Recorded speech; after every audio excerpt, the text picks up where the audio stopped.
না নাই? অন্যের জায়গা দখল করে মরে এরকম আছে না নাই? ফি হালাতি ইরতিকাবিল কাবায়ের, যে কোনো কবিরা গুনাহ করা অবস্থা যদি মারা যায় এটা খারাপ মৃত্যু, অপমৃত্যু, এটা জান্নাতি মৃত্যু নয়। চিৎকার করে বলেন ঠিক কি না?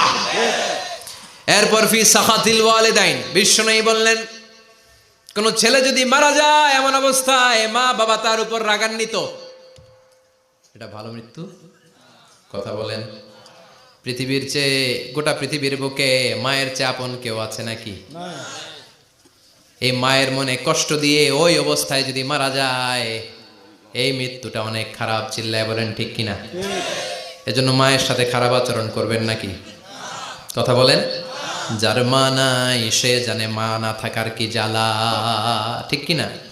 যখন রাত্রি নিঝুম এই চোখে ঘুম, একলা শুধু ঘরে তোমায় মনে পড়ে মাগো, তোমায় মনে পড়ে।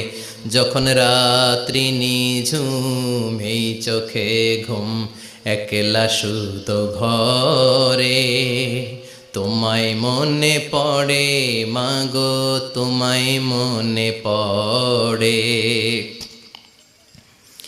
এজন্য মায়ের দোয়া সবচেয়ে বড় দোয়া। মা রেগে আছে, মা বদদোয়া দিয়েছে, বাবা বদদোয়া দিয়েছে, বাবা আপনার উপর অসন্তুষ্ট, ওই অবস্থায় ছেলে মরলে এটা কি ভালো মৃত্যু? এরপরে স্বামী যদি নাখোশ থাকে স্ত্রীর উপর, স্বামী যদি স্ত্রীর উপর রেগে থাকে, অসন্তুষ্ট থাকে, ওই অবস্থায় স্ত্রী যদি মারা যায় এটাও খারাপ মৃত্যু। চিল্লায় বলেন এটাও খারাপ মৃত্যু।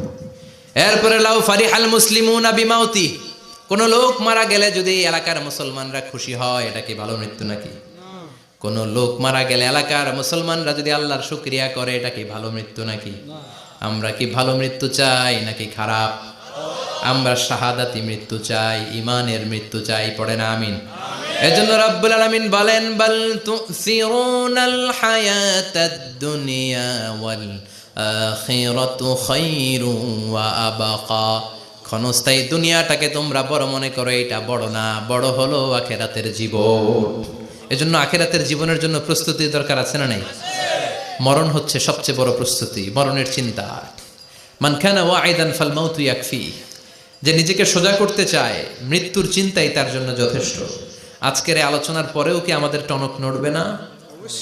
আজকের এই কথাগুলোর পরেও কি মৃত্যু নিয়ে আমরা ভাববো না? আজকের আলোচনার পরেও কি আমার হিসাব শুরু হওয়ার আগে আমি একটু নিজের হিসাব কষে নিব না? আল্লাহ আমাদের সবাইকে কথাগুলো বুঝার ও আমল করার তৌফিক দান করুক। আমরা পড়ি